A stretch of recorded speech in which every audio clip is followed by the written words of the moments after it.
taking just over use the a world. picture to open up your phone? No, won't work. Really? Of Maybe. course not. Why not? Because it's not. Because it's dead. Well, What if you had a it's just 3D flat. photo of yourself? What if you had a 3D photo of yourself? Somebody should try it and let us know. We should do I it. think because it's when you're on your phone, it's constantly taking an image of your face constantly. That's a very valid point. That's what it's doing though, just so it's Okay. keeping itself up to date with how you look. So that That's quite Because you right. age by the minute, of course. well, I do in this podcast.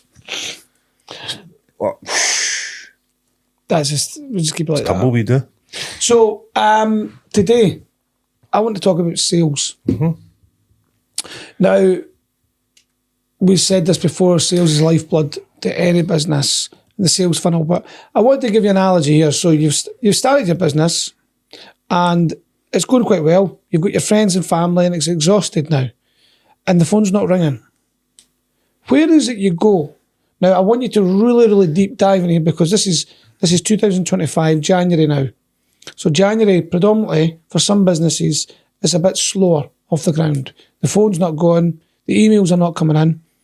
Now we can chat about, we have the SEO package, we have our website. Now, if you just started, you've only got 3-4 months into the Under business. the belt. Yeah. How do you open up that sales funnel? So my question is, putting you on the spot, and I'll go, eeny, meeny, miny, mo, catch it. I'll go, Go with Vickers first, because yeah. you're just looking at me. No. So tomorrow, your one of your clients cancels on you, Yeah. or postpones. It's going into March. Whatever But you happens. need to find work. Where do you find work for your business? So I would go back to previous people that I've been talking to for a while. So guys Right. that you've sent out a proposal to just touch base lightly and say, because they've already come to you from some sort of perspective. Just find out where they are. It's always an easy one. Go back to clients that bought from you in the past. Just see Right. where they are, or people that you've had conversations with in the past. So Sounds what- like textbook answer. No, but it's a textbook answer, but it's got merit in it as well. So, question is, I would ask you the same question, Mike. And there's another follow on in the back of this. What if they say no? Well, What? But if the clients that you go to go, no, not right now, then you're back to square one. I'll go to this one. I want to put Mike on the spot now, but I'll come back to you on this one, right? So, Mike, like I think if you've done your market research, you understand who your customers are. It's just about getting out and reaching them. So if the sales are slowing down, or you are finding that there's not enough coming in, then you need to just ramp up what you're doing to get the message out there. So you need to find these people. Where are they hanging out? The social media is not always the best, but you will see a big difference if you put some campaigns together, and you can do that very quickly. yeah, and cost effective as well. More cost effective. It depends on obviously what your business is. Like the trades, you're doing work constantly. You should be always taking before and after pictures, and keeping a record of the job. I'm going to be a little bit controversial. Nice, I like that. I'm going to be a little bit controversial there. Is in theory, absolutely great. Practice doesn't work. But I would argue that. Okay, so this is where it becomes controversial, because even if you know who your customer is, okay, you go to Facebook, you paste the same stuff, you're going to reach the same people. What are you doing differently? What are the changes you're prepared to make? So the before and after is great, okay, and we are controversial here. I agree with you 100%, but to me, 99%. well, 99.9 now. Exactly. But the thing is, what changes? Because we're scared to make change. We do what we always do. Okay, so I've just said to you, I'll go back to clients. I need to change that. As I'm sitting here, I'm thinking, I need to change that, because what if that doesn't work? What am I prepared to do? Now, everybody thinks social media is great and you can do things cost effectively, but you're only reaching a certain audience. Yeah, How are you growing your audience? What are you doing? Where are you finding them? So that's one part of a funnel. So you break that back down. We're in a business journey just now, and we've been in for many years, right? Let's say you've been in business for 5 months, 6 months. And as I said before, you've exhausted the friends and family. Now, whatever business in, whether you're in consultancy, whether you're in trades, whether, dog walker, a clothes shop, whatever you're in, you're generally having to make sure that you are taking data. So from the very initial stages for you selling, whatever you're doing, you need to be taking data. So that's one of the biggest attributes. That's one of the biggest key things in business. You're extracting data so you can store, so then you can resell it out on MailChimp or whatever platform you've got. What data do you take though? Because I agree with you. Business has changed. In 2025, it's going to be about data-driven insights. So the data-driven insights. So you need to know what your client wants, desires, what they value. So taking their name and number and their email, that's not enough. If I was selling shoes, I'd be wanting to see what the biggest brands that they're looking for and mark them down in my black book or on my wee file. Like what they came in for, their client journey, when did they last come in, what are they buying, have they got a thin foot, a wide foot, what's their comforts like, are they overweight, are they this or that, just the things to find out, because you're trying to get a key metric on who they are, so then you can sell straight to them. So if you've got that with the first 4 months with friends and family, this is why it's so important, data is so important, to ask people why. A simple question: what made you phone me? What made you come to us? Right? And that's when you'll get their proposition, their value. And it's so important. And a lot of people miss this because they're just so excited that they've got a sale. Now, again, you look in consultancy, you look in clothes shops, you look in the trades. This is something that you can do every single time, whether you're selling gas and electricity, whether you're doing, gym exercises, you're a PT instructor. All these things are so important, but you have to get a list of questions that will best serve your business for getting that value proposition for a new client. So if you start that at the very beginning, you'll do extremely well. And it's like what you said in various episodes before. Tesla is a data company. Amazon's a logistics company, right? But they're storing data all the time. Data is like so, people are paying fortunes data scraping off companies' house. You take the trades, we're scraping companies' house or Fife planning, Edinburgh planning, trying to get all that information. Information is power. So get all the information that you can possibly can. It's out there. So 5 months, sales has went down and you're now having to be reactive. So what other things can you do then? So you've went to previous clients for the 4 or 5 months. What can you do differently now to get that next client across the line that week? What would you do, Jonathan? It's not about me. No, but it is. I'm putting you on the spot. Right, so give me a business. So, because it's easy to talk about my own business, how I do it. It's easy if we talk about our own things because we know what we could do. But Printing company. Well, a printing company. So if I've got a printing company, and I've just started 4 or 5 months in the game, my first thing that I would do. What are you printing though?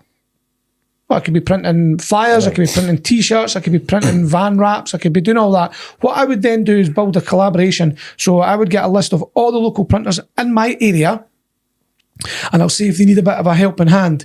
Introduce myself, go and see them. Again, that's fuel cost though. So I might ask them to do a Skype, a Facebook, what do you call it, FaceTime? Can I ask a question? Yes. Do you know, just statistically speaking, how many competitors collaborate? Do you know? Probably not a lot. Probably not a lot. But do you know why that's a bad idea? Yeah. Because what people worry is that they're going to steal clients from you. Exactly. But this is the good thing though, doing this, because I've done this in the past, collaborations, but I set my stall out. And this is me being me, you can decide to choose to fuck me or not. What would you do if somebody did that to you? What would you do? And you ask them the question, oh, aye. So that's one of my biggest concerns. You have got an opportunity to screw me over. But if you do decide, I'm not too sure if I'll tell you, I'll just cut you, or I'll go to town, I'll go for your jugular. Right? So, but then you set that out. You attack that fear. Set that out straight away. So when you go to competitors, don't be afraid to tell them that. I think you should always be talking to your competitors. Yeah, they'll have the fear as well. They will have the fear. Exactly. And do you know what? It comes back to that one thing, trust. But people undervalue it. They say it, trust. Does it show up when when you turn up? Do you show trust? Yeah, but how do you show up? That's the thing. And it becomes more complicated when you have a larger team at play. So back to your question. So I would Try and collaborate with other people. Okay. Now, that might take a little while. You might get a golden nugget there. They might want to help you. And this is how you articulate yourself in sales. You've got YouTube. You've got all these platforms that you could learn how to deal with objection handling, how to hold a conversation. Because if you've just started in business 4 or 5 months, you might not be that confident. But trust me, those people have been there before as well. So don't put them in the hierarchy, right? Or the higher level. They're just a human being. But find a way that best works for yourself to introduce yourself over the phone, because you will be a little bit stalling. You might get a gatekeeper that's not going to let you speak to the owner, but find a way around it. And I could tell you so many ways to do it. Yeah. It is very, very simple, but you go and seek and find that information on YouTube. It is amazing. And when you get confidence saying it. So that's one way of doing it.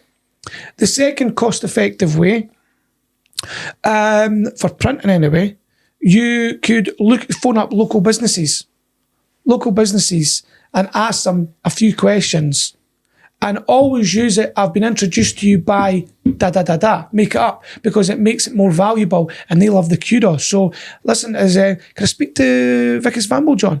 Oh, who is it? It's Johnny here from the print company. Stuart Robertson just gave me your number. He told me to go and speak to Vickers. What if I don't know Stuart Robertson? It doesn't matter, because it'll leave him intrigued. Like, who's Stuart Robertson? You're just questioning yourself at this point, going, Who's Stuart Robertson? I mean, I've done these things in the past. Like, I remember, I'll rename nameless, this company. I wanted to get in with them, and I was so keen to get in, because I knew it'd be very, very good for my old business. So I chapped the door, and I pretended that I had a meeting with them. And I knew it was amazing how it was all working, because I was just great. And I looked the person up on Company's House, got their details, and I says, hi there, it's Johnny here. And I never said decorating services. I just said, it's Johnny here from JDB. I'm in here to speak to Like, all right, have you got an appointment? Yes. Oh, all right, no problem, sit there. She went through, I know what's happened. She's went through, I've got a Johnny Bissett here, And he's like, who? Oh, and she came back through, she went, where are you from? I said, JDB, listen, I've driven from, he might have not put it in, because I've just driven from Aberdeen. I was actually meant to be here an hour, I'm here an hour earlier, because I never like to be late. She's like, oh, all right, okay, no problem. But she's got, and he's questioning, has somebody made a mistake here? But anyway, he's now intrigued, because he thinks he's got it wrong. Did I go in? First thing I did was firm handshake. Firm handshake, look me in the eyes. I went, look, I had to find a way to try and get in here, because I thought I would just get knocked by your gatekeeper. And he went, you cheeky bastard. I says, listen, can you give me 30 seconds to pitch to you, and then I'll be out your here. Best 30 seconds of his life. And then what happened, an hour or so later, his father phoned me. And I think there was something there, because I really like the family. I think they're brilliant. You know, all the stuff that's going on, and other people say they're tremendous. And that got me in. But this is what I'm saying to people. You have to think outside the box. Yeah. Do something different. Outside and know what the worst case scenario, you fall flat on your face and you embarrass yourself. Who cares? You're not dead. That's the thing is pushing yourself outside your comfort zone. Because a lot of people aren't comfortable doing things like that. And I will say that if you're not comfortable in doing it, you're never going to own it 110%. You're going to have to find that inner drive and inner motivation to drive it forward, to do something that, to try it. Because if you don't own it, you'll never do it. This is going back to, I understand that everybody's got a set of skills, right? But you have to level up what's important to your business. Now, it's all great that you might be really an introvert, but you're very good at what you're doing if you're making stuff. Yeah. So you need to find someone that's better at sales than you. You know, I've met many a businessmen, people that are doing networking, and they can't read a room properly. They can't do X, Y, and Z. They're probably really intelligent and brilliant at what they do. This is not for you, because you're going to destroy your business, because you are the business, you're the brand, you're the person that's selling your business, and you're completely the wrong person to sell your own business. So figure out where your attributes lie. Sorry, Mike. But that, even networking, that's another one though. For if you're saying printing that we're using, you're looking to see where your customers are. And if you're looking to get all these new businesses that are starting up that are out there doing the networking, looking for their business cards, looking for promotional stuff. You know, if you're a printer, for example, going into one of these elements, excuse me, you know, you've got an abundance there of work that you could be bringing in quite quickly as well. So how would you get them to find networking? I mean, a networking group. I mean, it's searches, Google searches is an easiest way. You can, if you're going in and seeing other businesses, like you were saying there, you could be asking them what they're doing. I think it goes back to what we've been saying before. If you're needing help, you can ask. Like, go in and see other businesses, even if it's not relevant to what you're doing with your business. Go and speak to somebody else and say, what would you do? You know, and people will tell you what they've done, and go to this networking here, or come with me. I'm going on Thursday. I'll take you to this one. Mm-hmm. And it just starts to open some doors up for you. It's just a different way of thinking about it, isn't it? It's opening your horizon, because when you start your business, you are the chief sales officer, you're the chief marketing officer, you're the chief operating officer, you're the chief people person, you're the chief finance officer, and you're the CEO. So you're wearing 5 or 6 hats. And and I've said to you before, nobody's good at everything. A good CEO gets trained. He's not an expert on any one of those things, but he understands the concepts that underpin them. And that's a part of the growth of your business. So, you know, like, if you need to bring somebody in that's going to be better at sales, and it's just part of the growth, when you does need to that find happen? some money. Yep. When you have some money, and how do you get some money? And that's the thing, is I think that very often you can get disheartened. 5 months in, there's no sales coming. Just lie on the couch, close the door, cry a little bit. That's why it's so hard at the start, though. You need to get that traction. How long? How long is it hard? How long? When does it become easier? It doesn't really ever become easier. There we go. That's the thing. But when you start your business, It's like shite in your pants. You eventually get hardened into it. So the first 3 years is always the hardest. The first 3 is always the hardest. Always, because you're building track record, you're establishing yourself. The next 3 is even harder, because now you have to deliver. But if you get past 10, then you need to reinvent yourself. Then it becomes even harder. So business never becomes easier. Don't let them fool you and think that business is ever easy. It always becomes harder. It depends on the individual. Are you prepared to change? Because we become complacent. No, without a shadow of a doubt, we become complacent in our businesses. Right. When you change in your business, you change as a person. Yeah, you get to a stage where you're comfortable, and that's okay. But then when you become complacent and adversity strikes, you move into reactive mode. Well, there's that fight and flight mode. I mean, even for now, there's a little part of me, you know, that sadistical way about me, where my back's against the wall. I kind of like it. I kind of like getting. I kind of like getting chips are forced. down. Am I going to rise to the occasion, or am I just? That's where your brainstorming happens, because it's like, and I think it's just a normal thing for people. It's all great, people saying I'm working on my business constantly, I'm doing this constantly. That I generally think they're full of shit. I think there's a point where you go play golf, you go on holiday, you're relaxed, you take your eye off the ball now and again. But it's not until the chips are falling you go, oh shit. So it's like something's just grabbed you and shook you. Mm-hmm. You go, right, I need to get this sorted. And there's an excitement, because it's adrenaline. You're like, I need to get this fixed. You're looking for an outcome. You're looking for, I did this and I've managed to achieve that. And it's just kudos to yourself and your team. But let's rewind it back. You're in your business journey 4 or 5 months. You've not got all that experience there. Not that easy. You've not got all the people around you, right? You probably have. I mean, they do say in business, eventually after a few years, you should have more than probably 10,000 connections. That's through LinkedIn, Facebook, Instagram, friends of friends of friends. You know, don't underestimate the power of that. And there's one word that I use in sales, and never underestimate it. You've already said it, Mike. Help. Mm-hmm. When you come across that you're vulnerable, and this is genuine, this is not manipulation. Vicus, I was wondering if I had a quick word with you.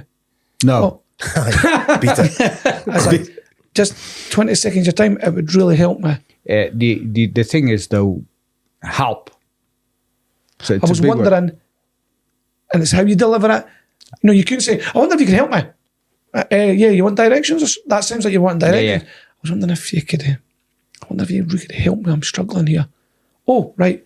I don't know, neurologically or whatever. You go to that survive, protect. No, it's built into all of us. If somebody comes to you, it's built into everybody. Okay, I'm yet to meet somebody. I'm yet to meet someone, and I stand to be corrected in it. If you come in the right way and you say, I need your help, to go, sorry, no, I can't help you. I'm yet to meet somebody that'll go, no. There's all these things psychologically, the words that you say, the actions. This is why I always talk about the handshake. When you put your hand out and point to someone's bollocks or vagina, the instant reaction is to grab your hand. But it takes a particular type of person that will just stand there and look at your handshake. I mean, they've got some minerals in them. I mean, that's really uncomfortable for somebody to actually put their hand out. And if you don't really like them and you go, no, I'm not shaking your hand. I mean, that's how often does that really do happen? I've seen it happening. And, where does your mind, my mind goes, oh, they're a ruthless son of a bitch.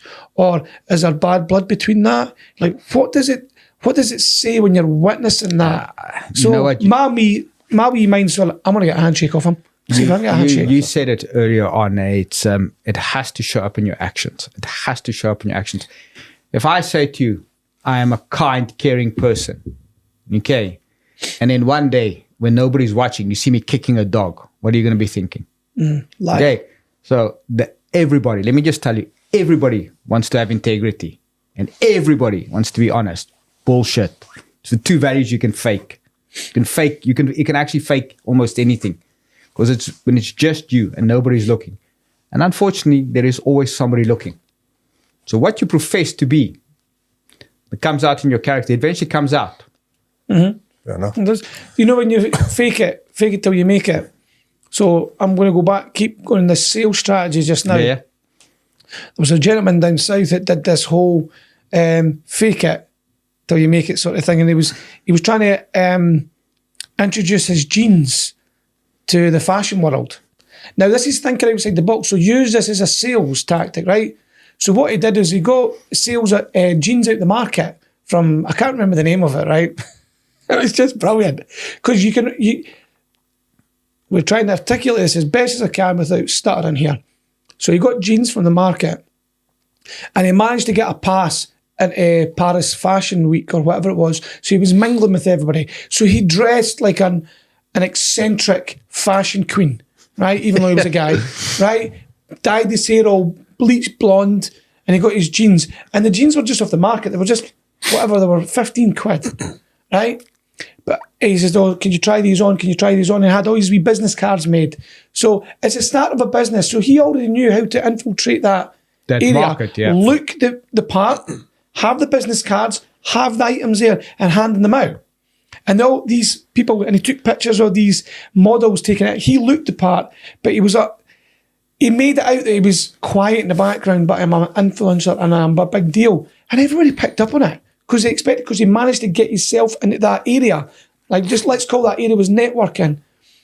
Then he took it to market and Fashion Week. He started charging them like 300 quid for these pairs of jeans. Then he bought for 15. And then people said, oh, these are a perfect fit, they're amazing. There's that. Because it was all shite. Yeah. It was all shite. Because it's wrapped up in that expensive place. And then he exposed it and they all had egg on their face. And then it made this guy from the market like all the way up here. I was like, this is tremendous. So I'm not saying your product has to be crap, but your product can be average. But it's like the whole bottle of water analogy. The bottle of water is £1 in the supermarket. It's £3 in the airport, and it's £6 on the airplane. It's the same bottle of water, but it's just changed its location. So think about where you're changing your location in your business and your sales strategy. Maybe in the wrong place. You see, there's an interesting thing. I've got a friend of mine who, in the days of checks, people used to pay by checks, and he did the sale, and then he goes, "Listen, are you going to pay by check?" And I go, "Yeah." He goes, "My driver is in town," and then he'd park his car all the way around, and he goes, "I'm going to send my driver," and it was him, and then he'd go, "Listen, my boss Klaus, he spoke to you. I'm here to collect the check," and I go, "Oh yeah, here's the check." And he'd pick up the check and he'd make friends with the people, start making friends with the people. Uh-huh. And those are the things that I think that you learn. There's no one way that you do it. You have to learn. You have to adapt. You have to just see what works for you. So it's really interesting because I remember a youngster said this thing that we're doing with the schools. What car do you drive? I went, what relevance is it because what for car I drive? What happens if I told you I drive a Volkswagen Passat P-Reg or to a Lamborghini? What? Well, I just want to know your level of success. I went, all right. And I get it because it's a young person. I'm like, so Steve Jobs, before he passed, he explained The success, the success and how it's no matter. You know, a watch, it's £1 or £5,000. It tells the time. A car, regardless of 1,000 or 300 grand, it gets you from A to B. So it's all that analogy. You've got all the fluffy stuff and the materialistic stuff, but we all had that. But I think when you grow in business, you start realising it's all nonsense. So some of the most successful people drive. They're not that bothered about it. They like comfort and what, but they're not spending 300,000-400,000 on a car. But it was just interesting. That's what they think right away, and we all do it to a point. Oh, absolutely. What does success mean? How do I know you're successful? Because that's the question that comes to most people's minds is, how do I know you're successful? So here's the thing. The visualization again, people see that you're successful because you've got a Armani suit on and you look dapper and you're I mean, don't get me wrong, if you're driving if you came in with your private jet to Edinburgh, there's a level of success there. Or mummy and daddy is quite wealthy. But it's all the things that you see that you've been taught that proves that successful. You know, if you're shopping and you live in Edinburgh and you're at the penthouse, right, you've obviously got some clout or you've been very lucky or very fortunate. You drive a fancy car, again, you're very lucky, you're very fortunate, or you've been successful that way. Or you're just very good with money and debt, and you could take whatever it may be. But success, how does it turn up? How does it show up? What defines success? For everybody, though. Well, yeah. So what is success? What says I'm successful? What does that mean If you've achieved what you've looked at to achieve, you've been successful. in your eyes, or in yeah. somebody else's eyes? How do we measure success? So it's just an interesting thing. Like you can look at someone else and say, well, they're obviously successful because they've turned up in the big suit and the fancy, whatever, but they could have just spent their last penny doing that just so they have that look. You just don't know with people. I never. Yeah. So I believe in the manipulation. It happens a lot on day to day because I look for that sometimes because I like manipulation. I like the cons and stuff like that. How you can, but it's not in a bad way. It's just there's another way to get in and around it. But generally, success for me. I see successful people when they talk a certain way and they're giving me education. I'm like, that's success. That doesn't matter if you've got 500 million in the bank or you've got 50 quid. There's a lot of people that have got success because they're educated or they're worldly wise. I remember chatting to a guy outside a bar in Edinburgh 2 years ago in the summer. He must have been 70 odds. And I could have sat with him all day. And he was just a bit of inspiration. And he probably didn't even realise that, telling me tales and stories about this and that. And it was all around kindness and it was around seeing the world. And we're talking about the arts and crafts. And I'm like, wow, you're just an intellect. You're just a really good guy. That's success. Being a really good guy. Being a good guy, that's success. Good person. Well, we're all successful then, eh? Well, last night you were in what do you think? What's success to you when it turns up? I think success is something that sits inside you. Exactly. I think success doesn't necessarily mean because you have a Ferrari, you're successful. You could have a Ferrari with lots of debt. You could have a private jet, lots of debt. You said something last week or the week before, success, and I actually thought, I want that. When you said Brad and Summer like spending time with you and you're going down to Stranraer, and then they want to go on holiday, they don't want to take their boyfriends and girlfriends. They're like, no, fuck that, it's our family holiday. I'm like, I said, that's amazing. That's amazing. So I think success, you define your own success. But what we want to do, we want to be successful in the eyes of the world. And there's this image that you've created that unless you have a 5-bedroom house and you drive the latest car and the latest plate, then you're not successful. I don't know. I just don't subscribe to that theory. I think success is measured on your deathbed. Yeah? Nobody's ever going to ask you, what grades did you do at school? Nobody's ever going to ask you how much money do you have in the bank. Well, maybe they do if you've got a Aye, family will. Yeah. So what do they ask you? And that's when success really counts. Is if on your deathbed, if your family is around you, then you know you've been successful. How you've made people feel. Like, I think I'm successful. I've got 2 kids, got a wife, dog, And a dog. 2 cats. I've got my house. And another thing, this is just to echo. And you've got your health. I've got my health as well. I like it when my mates come round. Like Mike came round on Friday. I like when my mates come, they want to come round and sit for a few hours. My brother wants to pop down and just chin wag. I like that because it just feels like, aye, people like to come here. Don't get me wrong, I like to go to other people's houses as well, but I'm just like, aye. A good sense of Aye, it's belonging. nice. I like your dog, Aye, she likes you as well. Take her. to be fair. She's actually got the cold now. give it to her. Sneeze like mad. That's like, aye.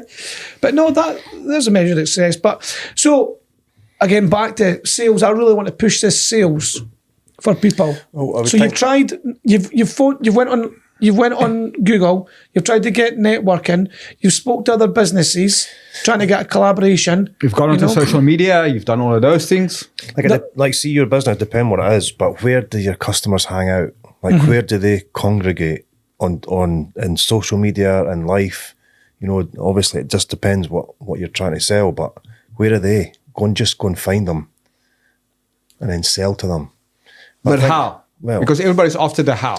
conversations is a good one. Just have a conversation. So- what's the need? What is the need of your customer, and what problem are you solving for them? And just get that word out there. So, in the absence of talking about the value you create for them, in the absence of talking about differentiation, if you're not doing those 2 things, the only thing they have to go on is price. Yep. But you don't So want the it to first be question out of their mouth is what's going to cost me. But that's- When there's no sales, do you take that customer, yes or no? you will at the start, though. There's no You doubt will. you will. Well, look at it this way. I've had to take some extra wee bits on Yeah. at a reduced rate, Absolutely. which is getting something in. Why is that important that you take that client on? Well, it's a business and you need money in. So, Yeah. So, and the secondary reason? well, you're building up that database. And you don't know, they could be the worst client in the world, but there's a point where you'll just not deal with them anymore. But And that's the point. You start understanding what good customers look like. You start creating, Your ideal because it's client. easy to sit here and say, write down, do a customer persona. Very easy to do that. You can Google it. You can go find it, and then you say, go find out where they hang out. And okay, let's go and see if they're there. But when you meet somebody for the first time, and they've done those sales statistics, if you meet somebody for the first time, the likelihood of them buying from you is like 1%. It's something like between 5 and 12 times that you have to meet somebody and touch them before they buy from you. And that process could be 1 month, could be 1 week, could be 1 day. That's where reactiveness kicks in. there's other things as well, like even we've spoke about flyers. You know, you could hit a whole area with flyers. Well, and this is the thing, you're a printer. I'm a printer now. So it doesn't cost me a huge amount to get flyers. It's most cost effective. But then it's where you're putting those flyers. Again, we've said this in previous episodes. You know, my trick was the flyers, roll them up and stick them in the door handles of cars. And if it's raining, go to multi-story. How do you get around? They'll think you're a thief when they're watching the cameras. So what to do is just put a vis vest on. High vis. High vis. People expect put boots on, high vis. They're like, oh, excellent. And just roll up. You'll get away for a while until they come back to you. You know what? If somebody comes and says, what are you doing here? You're like, I'm putting flyers through the door handles because it's just nice. I'm doing a promotion to try and help the local community out. I sanctioned this with Stuart Robertson. Who's Stuart Robertson? He's the FM guy here. I know him really well. What's your name? Angus MacLeod. Aye, Vickers Wamble John. But all it is, it's a tactic to delay him. But that's how you carry yourself. It's how confident you are. How you carry, because he will have to go and check that. So you've still got 5 minutes to run. But can't they? So you can do that, flyers. You can find out, where those clients will be hanging around in order, as a signpost to your shop, to your telephone, whatever it may be. It's a signpost. So think about their journey on a day-to-day basis. You could also just stick it in the chat GPT and Well, ask AI, AI. there we go. Give us some ideas. You know, if you're sitting there going, I've ran out of ideas, just even that. Well, I'll tell you what, I'll do this it live right now. So he's going to do it right. So And while give he's us doing some that ideas to generate more sales. The other thing then is going back a bit is paying attention to your market in the sense of, is your market getting saturated? Is that why sales are dropping? You know, just keeping an eye on things. Yeah, so if we look at lettings, because it's a contracting market, and there's absolutely nothing you can do about it because it's driven by legislation. Yeah. There's a lot of like that market in particular's. It's not like you're going to buy cups, so you can just produce as much cups as you want. Everybody's fighting for the same business slice in that of sector. the pie. Yeah. So it's a very And it becomes a lot harder though because if you look at landlords don't want an additional dwelling supplement, that puts off killer those external environments. I found that. Go and I'm so glad that we've discussed this already. So my chat GPT, I just went, how to get sales for a printing business very quickly. So number one was tap into your network. Reach out to friends, family and business connections to let them know about your services. Offer exclusive discounts for referrals on a first-time customers basis. That's good. We've talked about that. Partner with local businesses. Approach nearby businesses like restaurants, retail stores and event planners that need printed materials, menu flyers, posters. Offer bundle deals or free samples to showcase your quality. Target niche markets. Focus on specific industries. Industries. Put your teeth back in, Johnny. Like real estate for brochures, schools, yearbooks, or event organisers for banners or invites. Highlight tailored packages for each group. A couple of more. Promote through social media, so use that. Leverage online platforms. Offer quick turnaround times. Highlight the fast delivery or same-day service to attract customers with urgent needs. Because a lot of these people... So there you talk about the value you create or the differentiation. Attend networking events or trade shows. Provide free samples. Focus on excellent customer service. So, I mean, that... How long? 30 seconds? Not even 30 seconds to put in a chat GPT. So you've... But now you need to... Now, you've just rattled off like 25 of those things. Okay, now you need to go, okay, which ones give me the quickest results? Because you're after quick sales. Yeah. Okay. And it's trying it. It's very important as well not to go daft spending loads of money on things. Bootstrap. I'm a great guy at bootstrapping because we built our business on Bootstrap. And you have to test it, you know, how... And you need to test quickly. You do the same thing to two different types of audiences. You find out this works, this doesn't work. And then you go, okay, this is the way it works. You need to be quick to pivot. Oh, that's a big word, pivot. But it's so true. You need to be quick to change because I'm on to big buzzwords today. Consumer buying trends. The way people are buying is changing. You think about things like Amazon. We've become used to things being delivered the next day. Mm-hmm. And if it's not, we create hell. And if Amazon's refund policies, they don't even question. So when you go to a retailer and they start questioning, you're like, why is this? You get aggro. I saw that in a shopping center this weekend. So that's why I'm just saying that it's those behaviors that you need to be after. Is it changing? Is the way people are finding teeth back in, Vickers? The way people are finding you, is that changing? Because we've become used to SEO and the web and Facebook, LinkedIn. Is that where your customers? Is that how they're finding you? Or they're finding you through referrals? Is that the way they're finding you? How are they finding you? How's that changing? You also have to look at your age demographic. So fancy buzzword, but we offer buzzwords today. Hey, I'm just feeling it. So, what's your client's name? How old is he? How old is he, or how old is she? Where do they hang around? You know, start just mapping out what the client is. Your best client. Who they are, how do they dress, where do they hang about, what car do they drive, how much money do they make, what job do they have? Because when you go down that rabbit hole, you'll start really it'll be target focus, laser beam focus. And you know what that does is when you look back at some of your sales that you've made, you go, sheesh, these guys fit into this category. Okay, How did I find them? You go back to the basics and you trace them. Mm-hmm.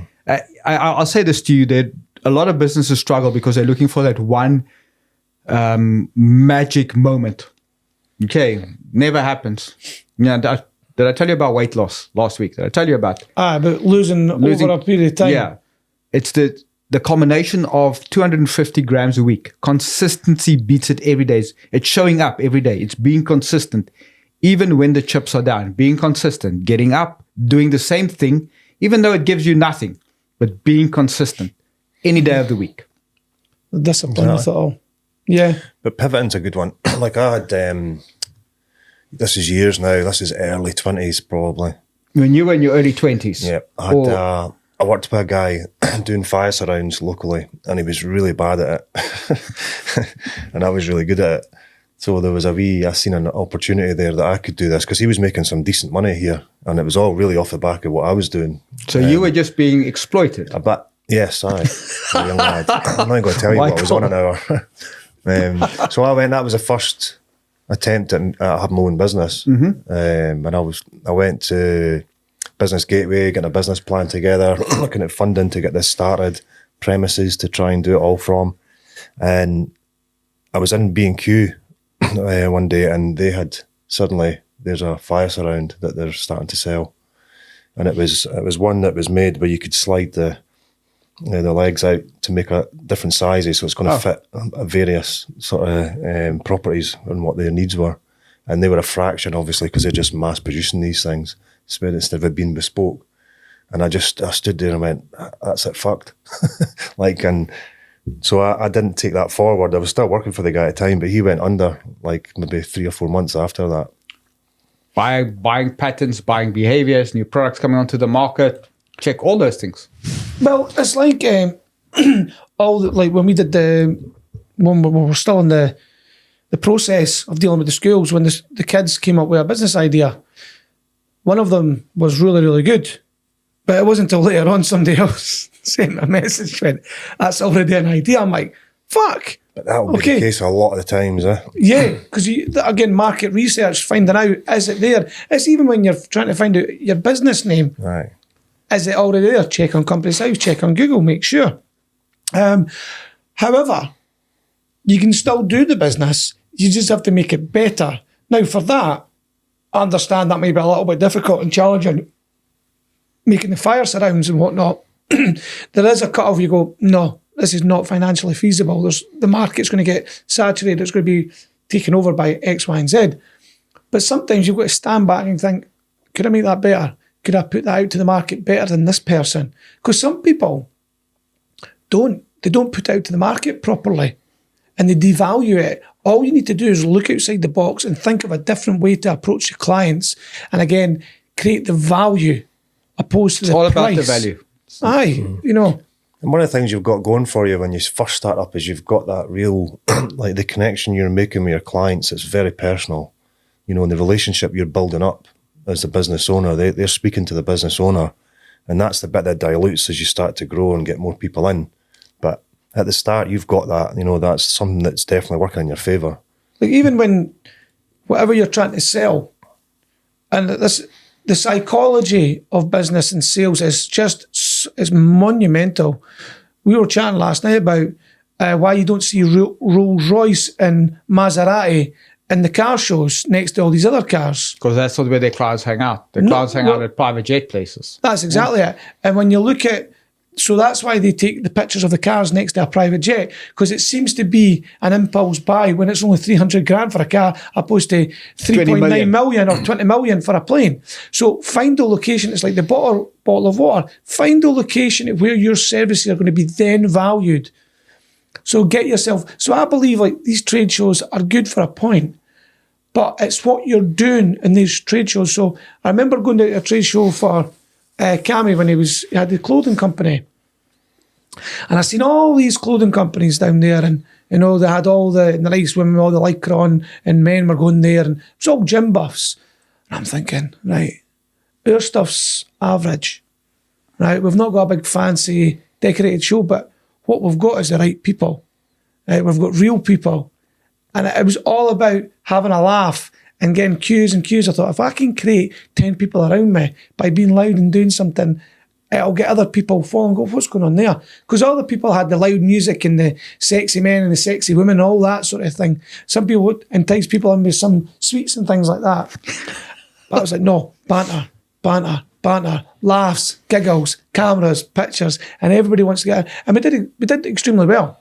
We did extremely well there. But it's all about finding a location. And if you're in a location, you have to make it work for you. Do everything you possibly can. You could say, right, I'm in the wrong place. I've taken a punt here. All right, what can I do to make this as best as I possibly can? You've got to go for it. Create a destination venue. Create a place where people would travel to. Yep. Think outside the box. Well, it's like snack vans. Snack vans. That again, that's all down to location, location, location. All the time. And then it's how you make them feel when you're selling. And the food has to be semi-decent. Semi-decent. It can be semi-decent, but as long as you make them feel decent. You know, it's so important how to make people feel. Whatever it is, whether you're selling plants, mics, anything, blinds, it's so important how you make the people feel. Like if somebody turns up to your snack van and you're like, you're going, all right, John, how are you this morning? You're like, oh, I remember my name. You know, all of a sudden, that's the van you're going to go to. Exactly. And it's also important that when there's a queue, you just acknowledge the people in the queue. I'm going to be there with you. I'm going to be there in like 2 minutes. I'm sorry. Anybody here just for a bottle of water that can be quick in and out? Things that you don't think. Never the big things.